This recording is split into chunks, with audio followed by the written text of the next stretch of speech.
Good morning, everybody. Hey, Rob. Mary Cohn, can you? All right, you guys can hear me. Fantastic. We'll give it a moment or two for others to join. So, Bobby G, are you seeing inventory build up a little bit or balance? Mr. Golden? What do you need, Rob? I'm sorry. No, I said, are you seeing more inventory now in your market? Countywide, possibly township, Woodbridge Township wide, not necessarily. So you're still pretty tight. Gotcha. Yeah. So when you say Seems my like market, inventory. as you know, my market's a lot of Woodbridge Township, but countywide, it does appear to be some inventory creeping in. And all your listings are moving quickly? They're moving quickly. It's very hard to keep deals together. But when, something hits the market, it goes rather quickly. Yeah. When you say keeping it together, you think buyer's remorse or? A little bit of buyer's remorse. I'm having attorneys really complicate attorney reviews. Sellers are getting frustrated, and I've dealt with a couple sellers recently that said, Bobby, we're not waiting anymore. Kill the deal, and we got to put it back on the market. Home inspections are becoming a problem because buyers are they're sticking to their guns. So they're listening to their attorney, and sometimes over the home inspections. It's the first part of the shift, right? To a little bit more of a balanced market. Could be. And for our team in Florida, are home inspections pretty much the norm, the contingencies, or are we relaxing them still? Normal. So they're being granted. Yeah, and our inventory is way down. I don't know about anybody else, but so are buyers looking to have full home inspection options, or are they limiting or waiving them still, Ron? Yeah, they're doing full inspections, 4-point, wind mitt, the whole 9 yards. So that's a shift in both markets. Anyway, I kind of suspected that, and just wanted to share that with the group. Hey, Rob, if I could, just one other thing. What I've experienced recently is that buyers pay $15,000 over asking price, wrap up the deal, they do their home inspection. Next thing you know, they ask for $15,000 seller concession on the home inspection. So they try to get it back right in the inspection. Obvious as day, right? Yeah. That's and of course sellers still have the seller's edge mentality, right? So that requires a little bit more skill and communication. I heard a line from Jim Rohn when I was kind of just meditating here, and it said, most people who are good listeners, they think they're good listeners because when they're listening, they're just waiting to speak for themselves, which is wrong. If you think about that, if you're listening, just thinking about what you're going to say, not listening to what is being said, let that sink in for a second. And I think, expectations and, good listening skills will help us keep things together, and not only with, our clients, but with the co-op agent, if there is one. Because those who have these obstacles, in New Jersey, if we rely upon attorneys to settle it, Bobby, we're in trouble, right? That's correct, Rob. That's what's happening to me. The attorneys are sticking up for their clients. I understand that. I explain that to sellers, but attorneys, they are complicating the process. That's for sure. Right.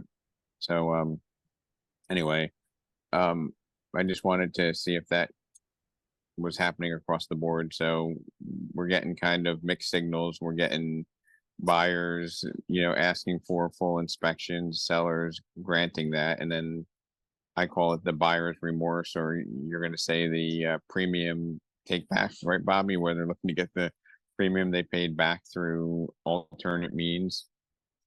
So just be prepared for that, and anticipate it, and you have a strategy for how to address it.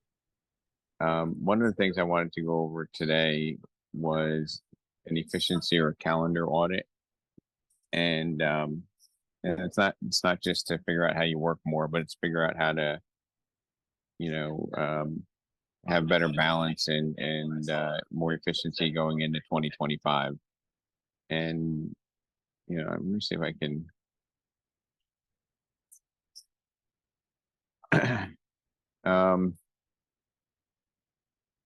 like Patrick or Charles, do you guys live by your calendar, or do you have a lot of flexibility in it?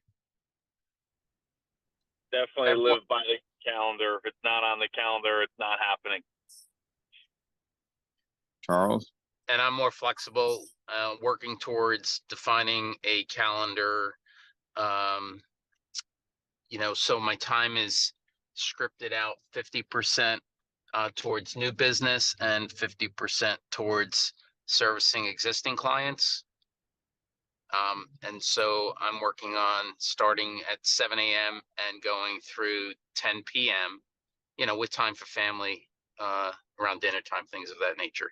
So I'm going to get much more disciplined and control over my time. And think a little bit about how you're spending the time as well. Oh, absolutely. And I'm looking at some of the things that are happening in terms of, like, let's say, government efficiency.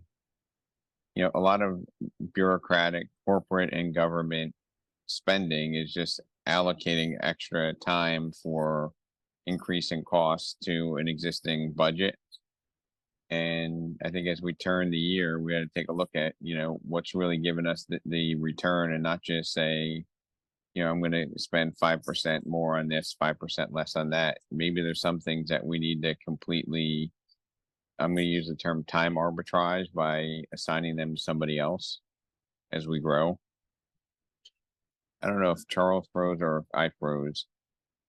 Okay, you guys can see. You guys can still hear me. You were good. Yeah. You didn't freeze. So, one of the things that just call it DOR, Department of Realtor Efficiency. Kind of like Doge. It's just called DORE, and then you have a whole new term, and you can brand it and everything, trademark it. Exactly. But all kidding aside, if there are things that you're doing, and maybe question one or two things that you're doing in your schedule on a consistent basis that maybe you need to do less of, or maybe not do, or maybe delegate it. Right, because I think that's going to be something that will help us as we move into the next year. Part of me scheduling my time out, Rob, I'm looking at stop, start, continue. Stop doing certain things, start doing others, and continue to do the things that are most effective and efficient. So I'm analyzing how I take a daily journal, so I'm looking at how I'm spending my time and using that as a gauge going forward for the future. And I was listening to, I know some of you went to Tony Robbins, or maybe not on this call, but I think he just had an event recently, and some people came back supercharged. And I went back to Tony Robbins' mentor, and that's a gentleman by the name of Jim Rohn. I listened to some of his old work that he had, and this was in the 90s, early 90s. And he's talking about how we're in such a distracted society. Can you imagine if he was having that conversation today? Oh, absolutely. How much more distracted we are, and how important it is to, remain focused. Mm-hmm. And listening to his communications a lot, he kept saying you can't pour from an empty cup. And what he meant by that is, go ahead, Charles. I was just going to say Jim Rohn was outstanding. I listened to him in the 80s, 90s, 2000s. And I did that fire walk at Lucent AT&T back in the 90s. all good stuff. And I'll just go off of what Charles just said, because my team is big on Darren Hardy, who is Jim Rohn's protege.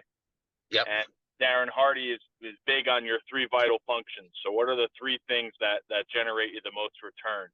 And I know, at least for me, for real estate, it's prospecting, negotiating contracts, and getting listings. If I can just focus on doing those 3 things and keep some time in my schedule for the new stuff, everything else should fall into place. He talks about, you can't pour from an empty cup. You can't give what you don't have. And if you think about that,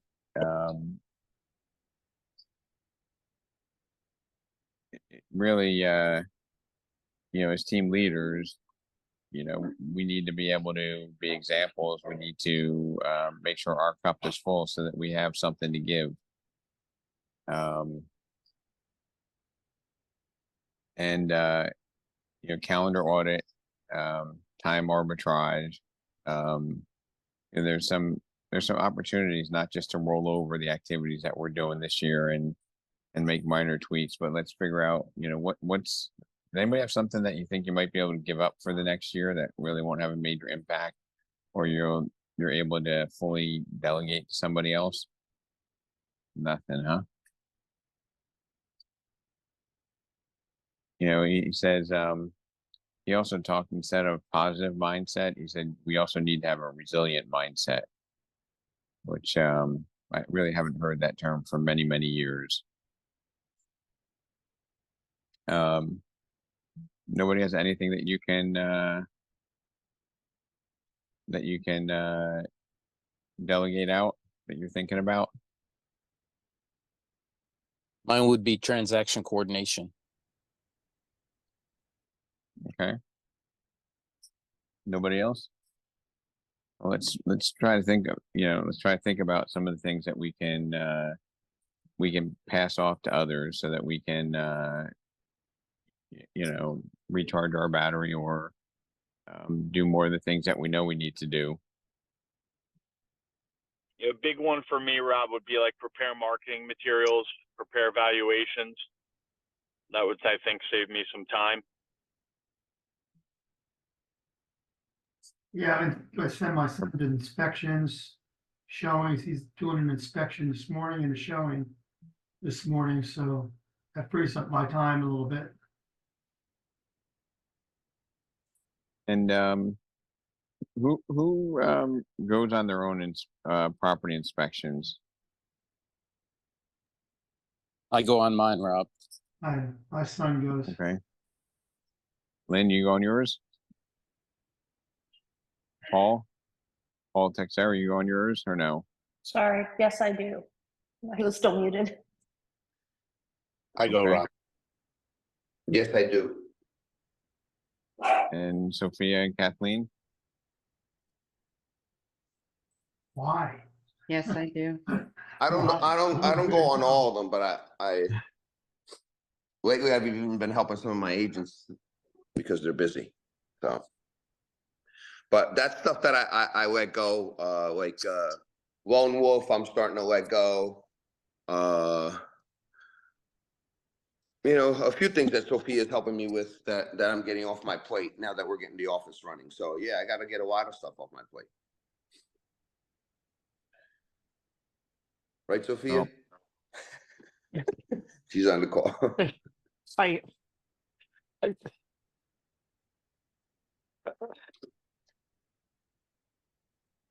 I'm sorry. Sorry.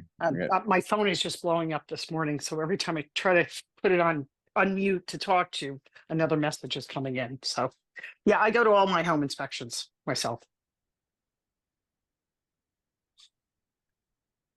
Oh, I mean, some of these, Patrick, you said you go on all yours too, right? Yes. And you think that's something that is delegatable? Yes.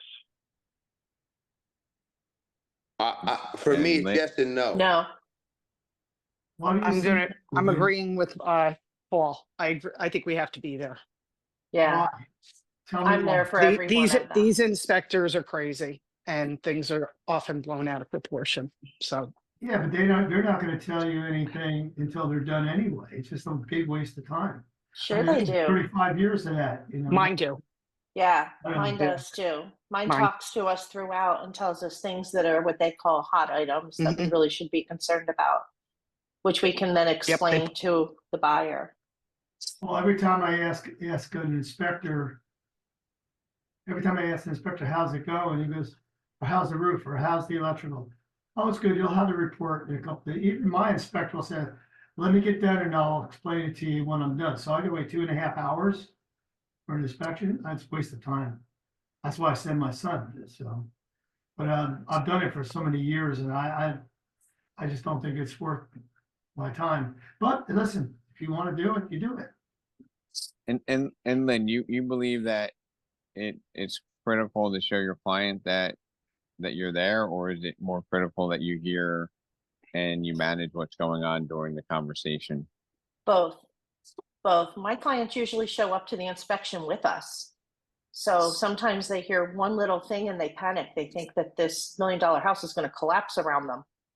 So if we're there to explain that, you know, a GFCI not being up to code is not a big deal and it's a $25 fix, they tend not to panic. But if they know that the roof is leaking and they can't get their 4-point in insurance, then we can explain to them how the process can work by getting, you know, a roofer who can give them a 90-day or 30-day contingency at the end so they can get insured and not panic about that till after they close so they can get a credit instead of waiting for the work to be done. So, so Lynn, is there like a mega producer in your market that you look up to? In terms of real estate or inspections? In terms of in terms of doing a tremendous amount of business. Sure, there's a few. And now, do you think they go to all their home inspections? Yes, they do. When I've They done do, deals huh? with some of them, we're there together. Whether we're seller or buyer side, we're there. And how many homes can you do where you can't physically go to the home inspection? How many transactions? How many have I missed? No. How many transactions can you do where you go to all the home inspections in a year? However many sales we have. I've literally only ever missed one, and I sent Dan from our team to cover it, and he FaceTimed me in.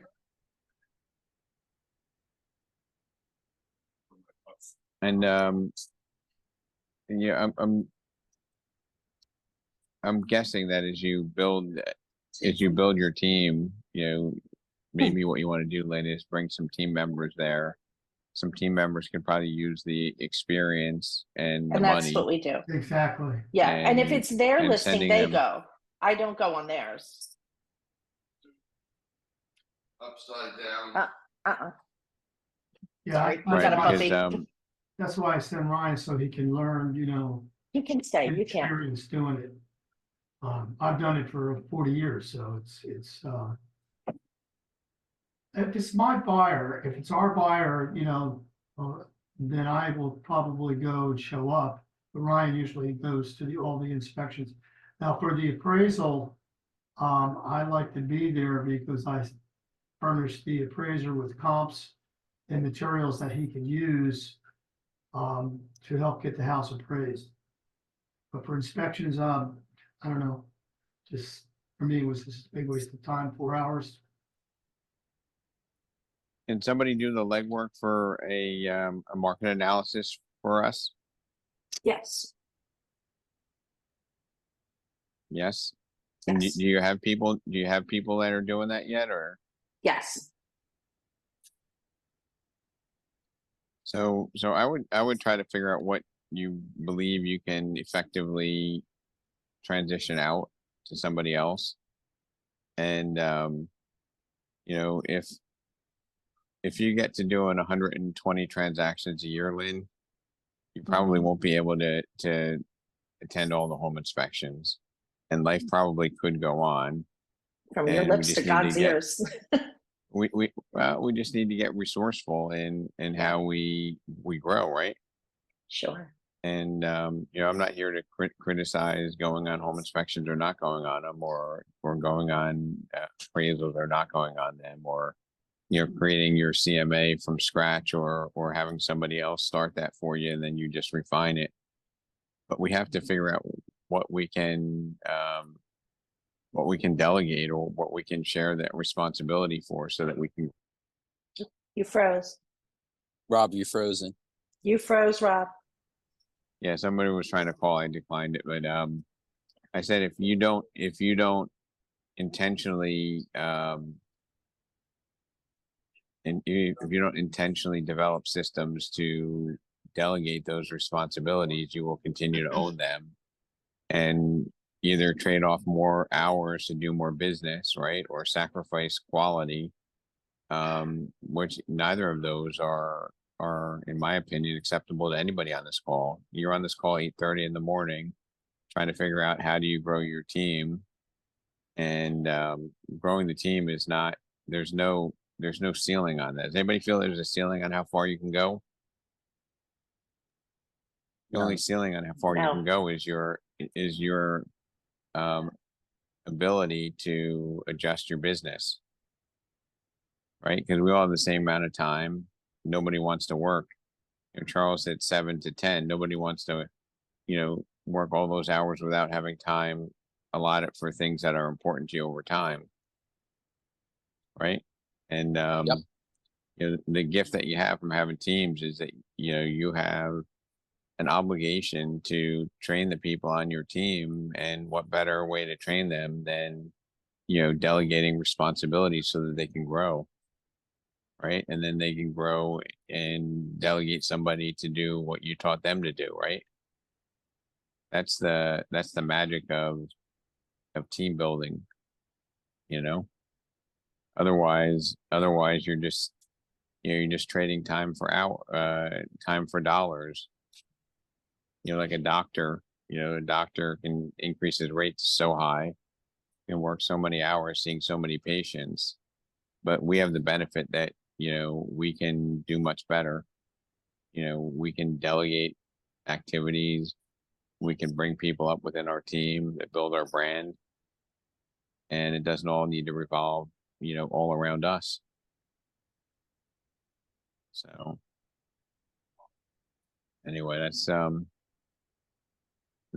my thoughts. Glenn, do you have anything that you're looking to delegate? And I know you just came on camera Yeah, I apologize. I was late. for 2025. We're talking Everything? about like we're talking about, is there a couple of things that in the upcoming year that you're looking to take off your plate and fully delegate or extensively delegate? Yeah, I've already hired 2 people, W-2, to do it for December 1 start, not the new year. So the intent was to get it ready for the new year, run in for a month. But primary things are anything to do with lead follow-up, agent nurturing those leads, and ensuring that they're complying with all the timelines. We have so many leads come in, I just can't keep track of it. So now I have 2 people that are going to be doing that.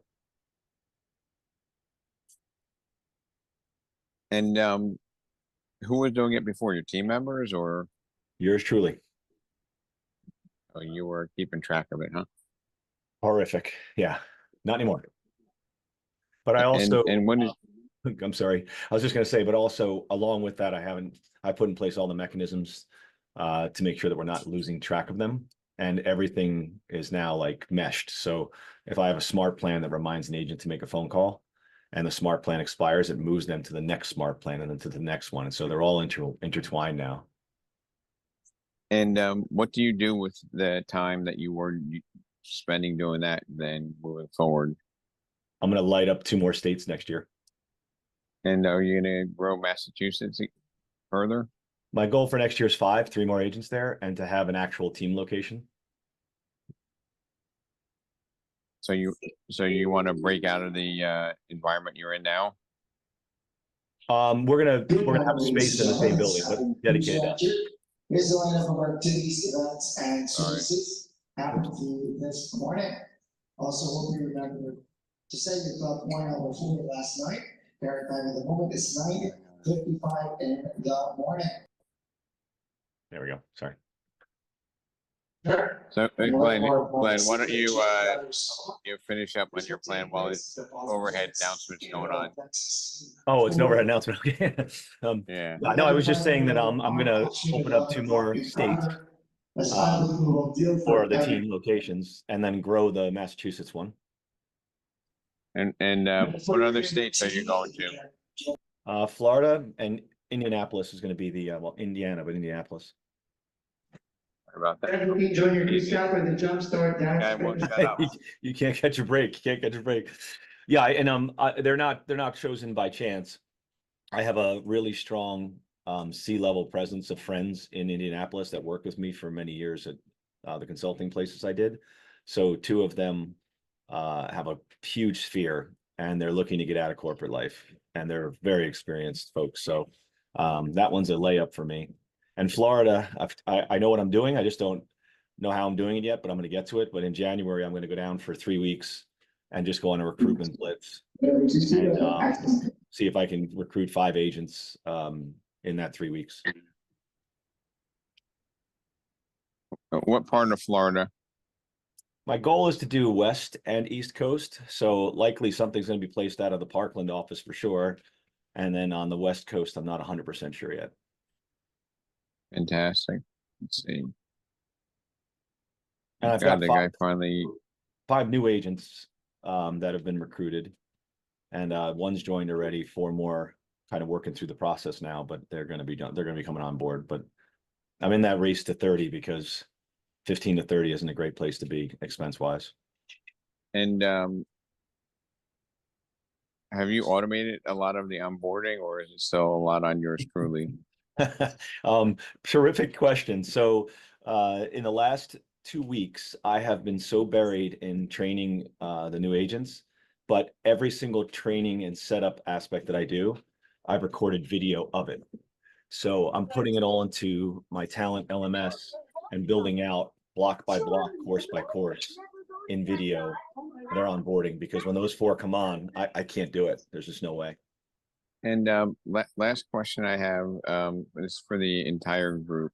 How are you addressing the co-op compensation on your listing appointments today? Because we're now like a year after the initial settlement. And I just want to see where is that landing for most of us. Not having much issues with that. When I'm. So I'm listening with you, Ron, and what's my understanding as a seller? You're saying I'm offering out what? Well, we start at 6 and then I just tell them that, Remax will pay the cooperating broker. And How much? 3%. And I Okay, think so it's 50/50. The 5% of listing is 2.5, 2.5. And they don't seem to really, it doesn't really matter to them. It's business as usual. None of them questioned me about we had one the other day, we went on a listing appointment. She said, she asked us about, what's going on with the new law. And we kind of explained it to her in layman terms. But basically we just said, it's pretty much, we have to pay cooperating brokers in order for your house to get shown from outside brokers. All right. And she, Perfect. I want to go shotgun approach this in the next minute and a half. Kathy Falco, are you doing similar or are you deviating from that? No, similar. Marco Mello. Absolutely no difference. In fact, I haven't had anyone ask me about that, about the settlement. Bobby Golden. Maybe Bobby's not able to talk. Sophia, how about you? We're getting our sellers are paying the compensation on both sides. We're really not getting a Is it- pushback. So it's a fixed amount when you sign the listing up. Charles? Yep. 2.5 to 3% on the listing side, generally going out at 2%, and the buyer's brokers are making up the difference using their buyer's agency agreement. And I've seen no change in any behavior or action as a result of that. Paul? You're busy. How about Lynn? Same 50-50, whatever we negotiate, we share half. Nobody's given us any pushback. Yeah, me the Paul? same. We're doing like 6% and push and paying out 2.5. Chief Baker? We're the same. Basically, our shtick is nothing's changed because it really hasn't. It was always negotiable. And when we put it out, it depends on whether it's a hero deal or not. That's the only variable in our commission structure.